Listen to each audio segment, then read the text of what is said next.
So if you look at the news today, we have multiple events that says that the center of power is getting distributed. And if you look at from an international perspective, we had earlier 2 dominant centers of power, which is now moving to multiple centers of power.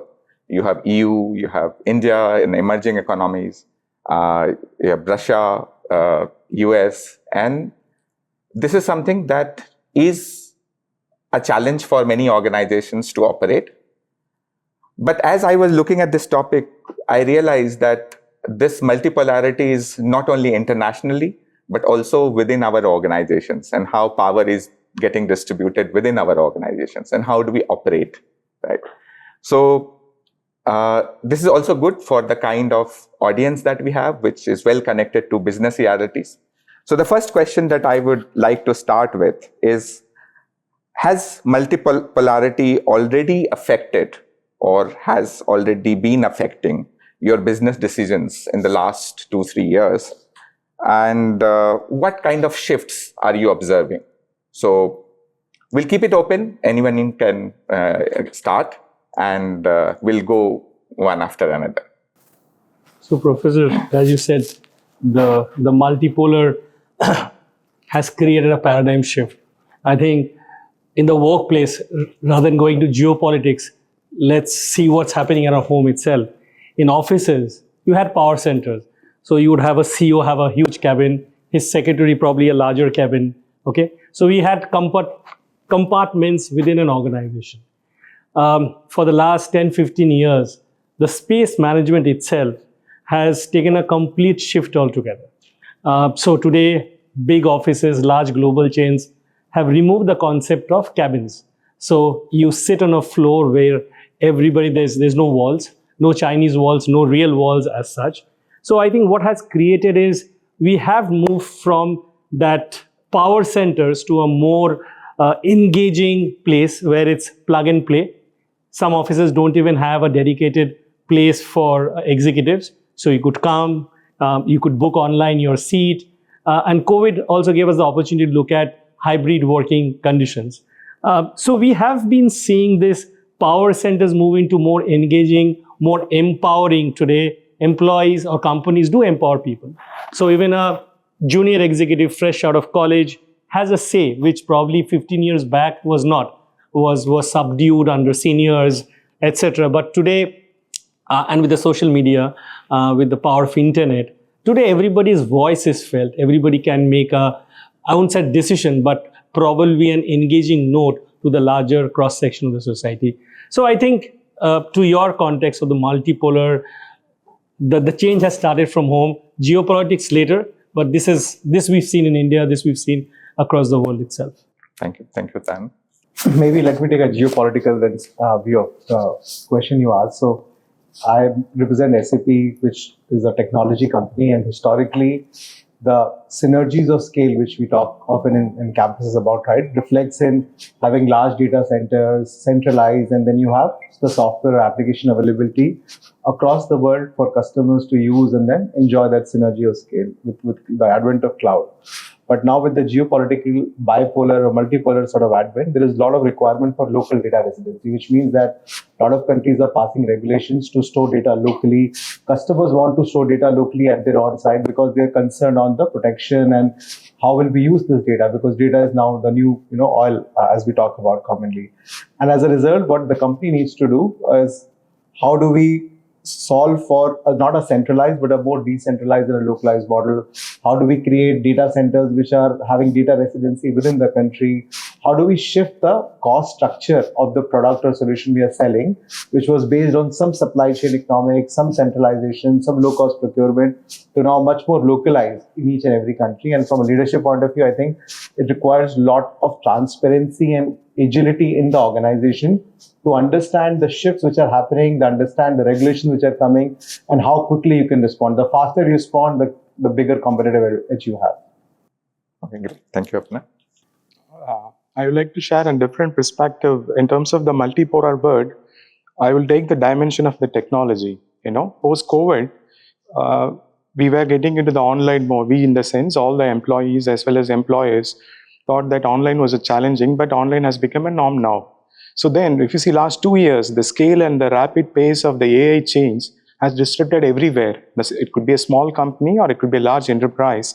So considering that, are we prepared? Are we, in the sense, the employer as well as the employee, are we prepared to take up that challenge? No, not yet. Even the Gen Z, the next generation, as well, their expectations are different. Still, they cannot able to, imbibe the AI culture itself.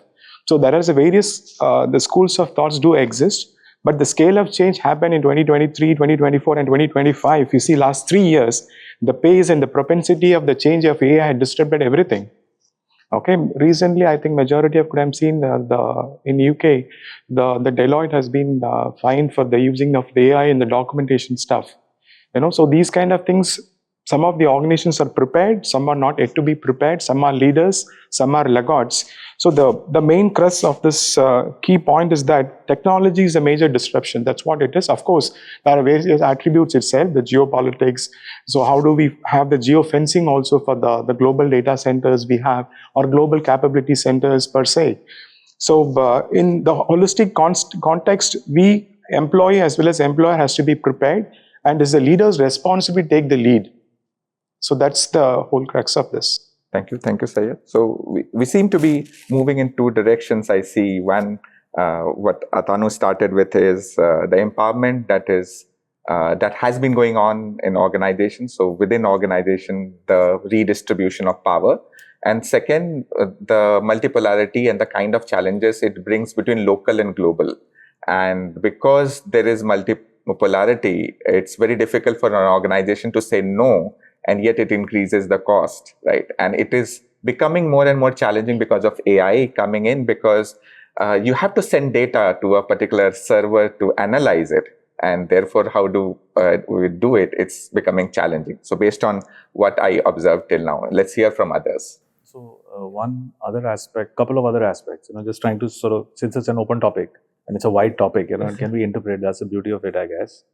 I think multipolarity right now is important also because it's a change, and it's a kind of a volatile change which is breeding a lot of volatility. I think if there is multipolarity and it sits in an equilibrium, then it's fine, because then it's predictable. There is a pattern. The playing field is defined. What the world, I think, is going through right now is a phase of transition. There was a certain world order post the Cold War era, and that's getting disrupted in a manner that is very unpredictable, sudden, and it remains unpredictable. It's very difficult to predict what's going to happen tomorrow because it's predominantly being driven by the US and the current president, and there's a certain randomness to the way it's evolving. It's breaking the current world order, and where it will settle, we don't know. What it's doing is it's distributing power. Where this power will settle, we don't know yet. How will the new world order look? At some point, it's got to, settle down. But where it will settle down to is, I think, not certain yet. And I think that's a cause for concern, because everybody's trying to second guess. Everybody's trying to figure out what camp do I belong to. What is my, if you're in politics, then you're trying to figure out where exactly do I center myself? Where do I align? Am I aligned? Am I non-aligned? If you're in business, questions like, is my business model really global? Do I have to localize it? But I think, so that's one dimension, that, we are in this phase today where it's transitioning. I think there's another angle. If you step behind the current change in multipolarity, there is a trend of insularity. There was a trend when the world was becoming flat, borders were collapsing, you were becoming increasingly global. And there was a lot of fluidity of business movement, people, culture across the globe. And suddenly the walls are coming up stronger and harder. Everybody's trying to think me first, my country first, everybody else out. And that's a pendulum's kind of swinging in the other direction.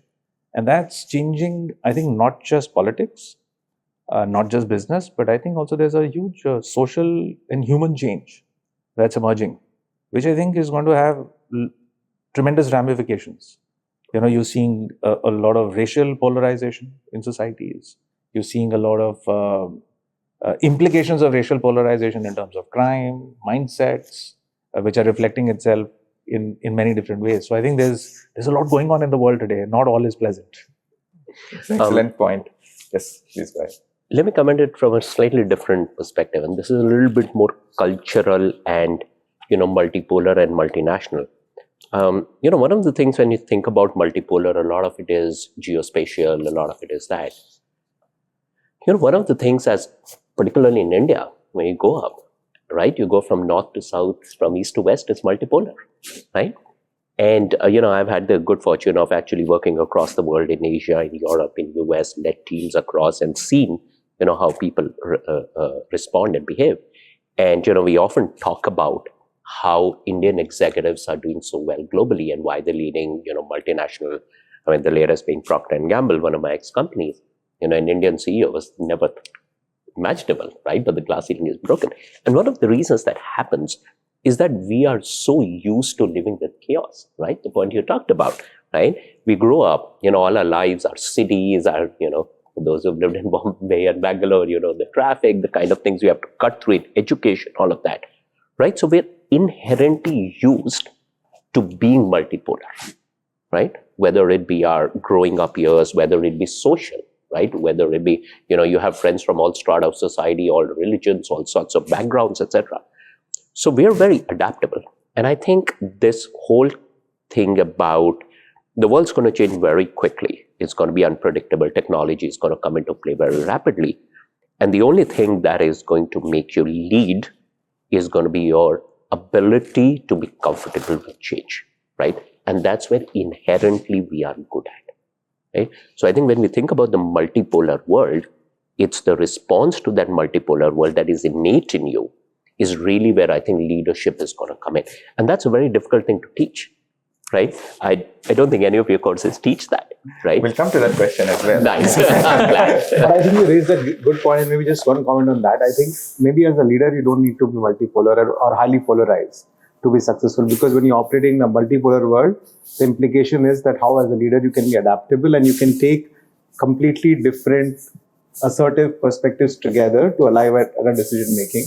That can be a big part of your success, which what our Indian business leaders have proven. Right. Yeah. Thank you, Abhinav. I think if I may just add one to that, and then I think the point he made about social change is very, very interesting. And just to take your point, yeah. I mean, if you take the kids today, right, who grow up across cultures and across countries and all that, right, they're inherently more adaptable, right, to your point, and your social. And potentially, in the future, they can become better leaders.